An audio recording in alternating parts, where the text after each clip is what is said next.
I worked at a gas station in rural Pennsylvania. It's a boring job, but it's pretty easy and it pays alright. A few weeks ago, this new guy started. I'll call him Jeremy. Jeremy is weird.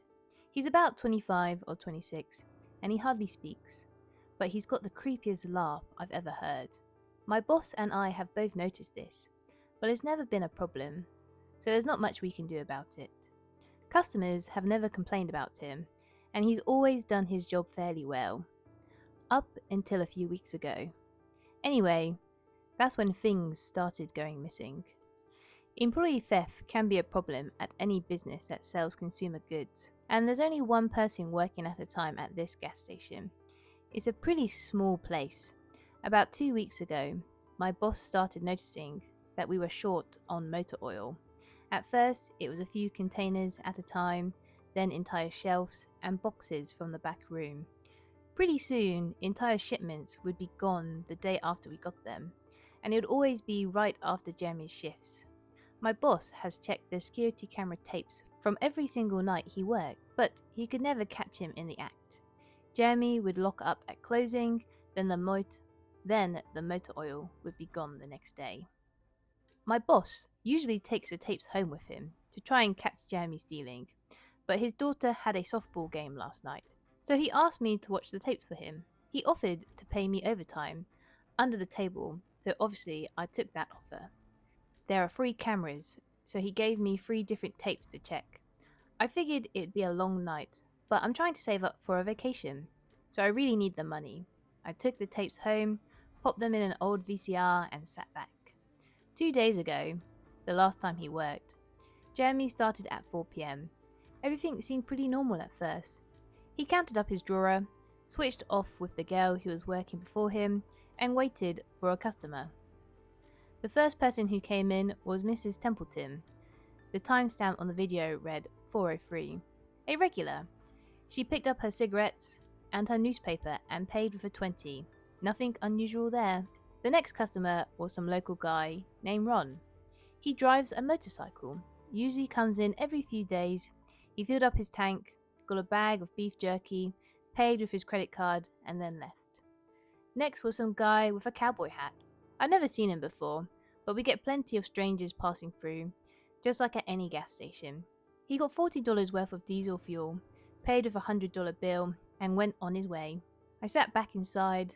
The only thing more boring than doing this job is watching someone else do it. My boss's offer was fair enough to keep me watching though, so I left the tape on.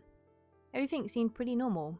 I had a feeling that if Jeremy was stealing motor oil, he knew we were suspicious of him by now.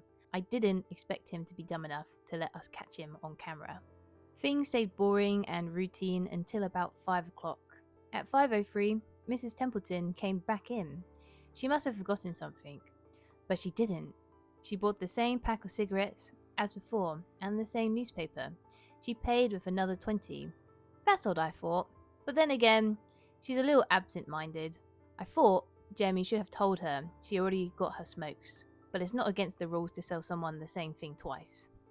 Then, when Ron came in again, he brought another tank of gas for his motorcycle again.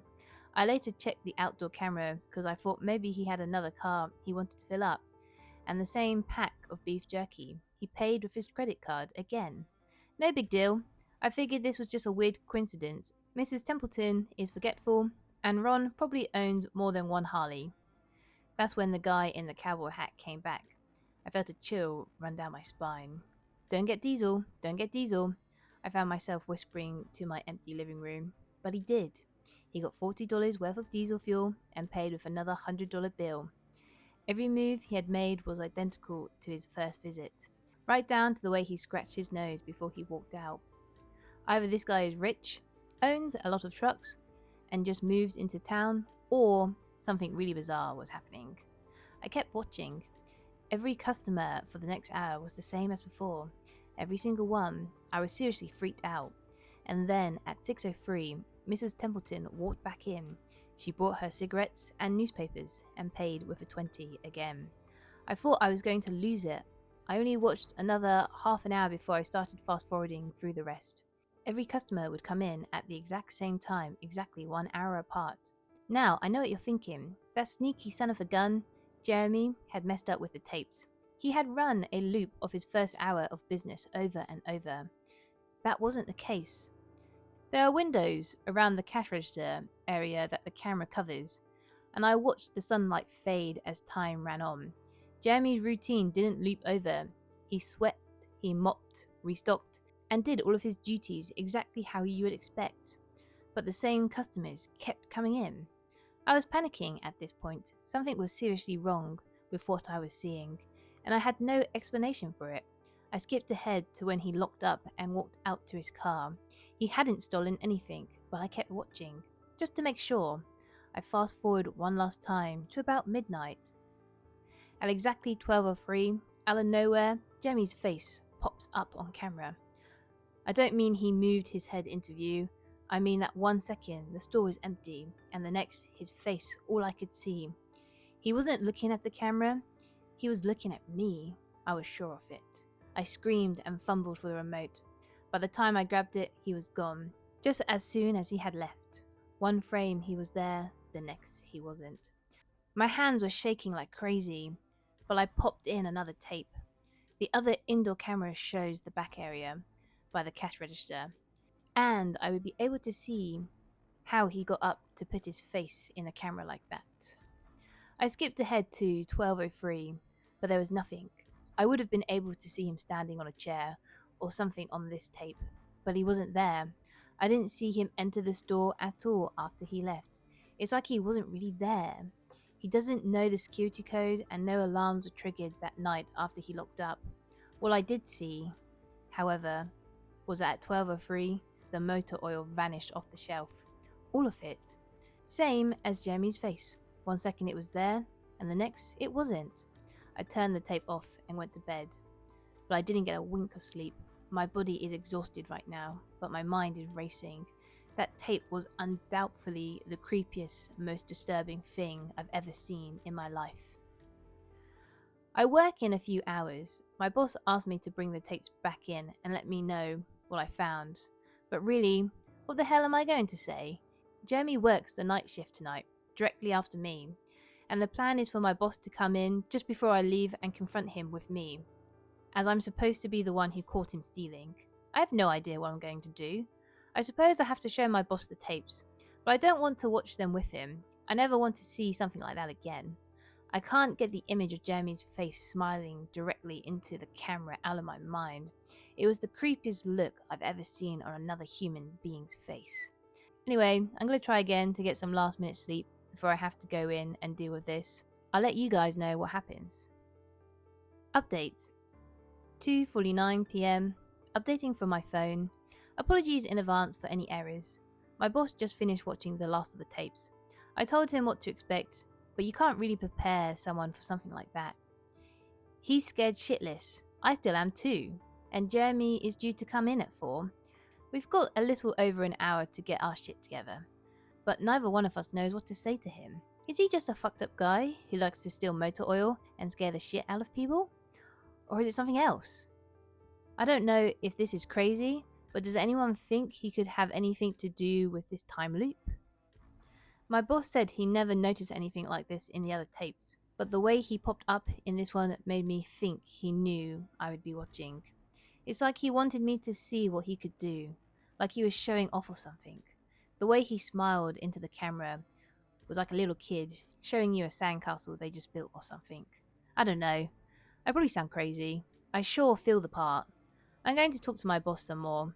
We have to calm ourselves down and figure out how to handle this. I'll update again tonight, but I have a really bad feeling about how this is going to play out. Update. 4:33 PM. No sign of Jeremy. Tried calling him, but his phone has been disconnected. We're calling the police. Update. 5:53.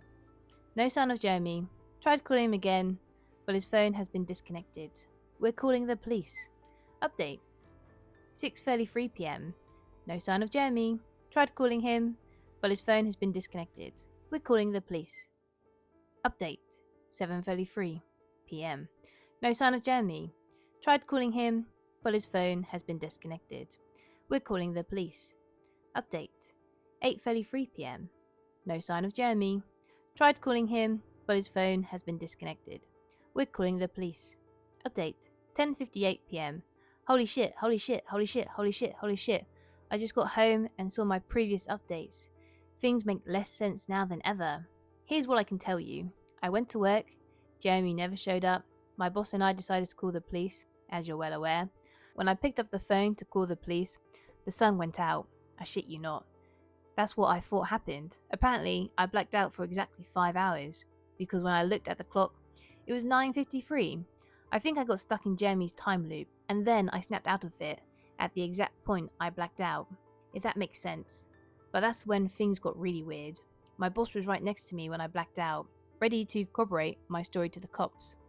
When I came to, the phone was in my hand, but it was dead, not even a dial tone. My boss was still right there, but he wasn't moving. He was standing up, but frozen. I looked at the clock again, and it wasn't moving. The second hand was stuck on the 12. It was 9:33 exactly. The clock on the register, computer screen, wasn't moving either. My phone was frozen. There was even a customer at the register, waiting for my boss to get him cigarettes. I'm betting that would have been his 5th pack of the day. I got the fuck out of there. Didn't lock up, didn't turn the lights out. And sorry guys, I didn't grab the security tapes to upload on the internet. Believe me, that was the last thing on my mind. The gas station is on a major highway, and cars were parked all along it. Except they weren't parked. They were frozen. The people inside were sitting still as wax statues. I got in my car and prayed that it would start. Thankfully, it did. About halfway home, time started up again. The static from the radio turned into music, like it's supposed to be. And from what I could tell by listening to the host talk in between songs, no one noticed the time freeze, or whatever it was. I was the only one. Well, I'm sure Jeremy noticed as well. I still have no clue where he is or what he's doing. I'm hiding in my room and calling the police again in the morning. I don't know if I ever got through to them before, or if I did, whether they took me seriously. I'm scared for my life at this point. I'll update tomorrow, if I can. Final update. 10:33 a.m. I finally fell asleep last night around 4. I have no idea how I did it. I guess exhaustion finally got the best of me. This morning, I woke up to my phone ringing. It was my boss. He was calling me since about 6. He woke up when time turned back on last night and immediately called the cops. They came by to see what was wrong, and he told them everything. The police round here are all small-time guys. They were more concerned with the missing motor oil than anything. But my boss figured he would take it, as long as he had their attention. They decided to go looking for Jeremy. We kept all the employees' applications on file, and since Jeremy just started working here, he was very easy to find. They checked the address on it and head over to his house. You're not going to believe what they found. The address Jeremy listed on his application was an empty lot, or at least now it is. There used to be a house there, but it burned down in 1993. Being a small town, almost everyone remembers that fire. A family of 4 used to live there way back when. Rumours had it that they had an estranged son, who they never really talked about, but I can't say for sure if that's true. What I can say is true is that after an insurance investigation, the fire was ruled as arson. The entire house was soaked in oil and torched with a Molotov cocktail. The entire family was sleeping when it happened. None of them survived. They never caught the guy who did it. Rumour has it that when they tried to contact the estranged son, no one could find him. Anyway, my boss called and told me this, and I'm freaked out. Then he asked me to come to the gas station. What? Are you crazy? I said, but he assured me that the cops were there with him. Then he dropped a bomb. The FBI were also in town, and they were going to talk to me one way or another, so I might as well just come in. It was about 7:15, and I wanted to go back to bed, but I figured I wouldn't be able to sleep much more anyway, so I went down. 4 men in suits greeted me and told me to have a seat. We went over everything 2 or 3 times until they got all the details down. I told them about Jeremy, the security tapes, last night at work, everything. Finally, after I finished, one of the agents said, "Oh Christ, we've got another one on our hands." Then they made me sign a bunch of papers saying I wouldn't tell anyone what had happened, so I can't say much more. I might be breaking the law just by posting this. So now I'm home, I'm not sure what to do with myself. The agent's words, when I told him the story, are going to haunt me for the rest of my life. Anyway, I've got to go. I have some errands to run today, and then I have to go into work to pick up some tapes. My boss and I think this new guy, Jeremy, he's a complete creep. He's stealing motor oil, and I have to watch the security footage to see if I can catch him doing it. I have better things to do, but my boss is paying me overtime, under the table, and I'm trying to save up for a vacation, so I could really use the money. It should be pretty simple. The oil always goes missing right after his shift. I figure I'll just watch the tapes, catch him in the act, and that will be that.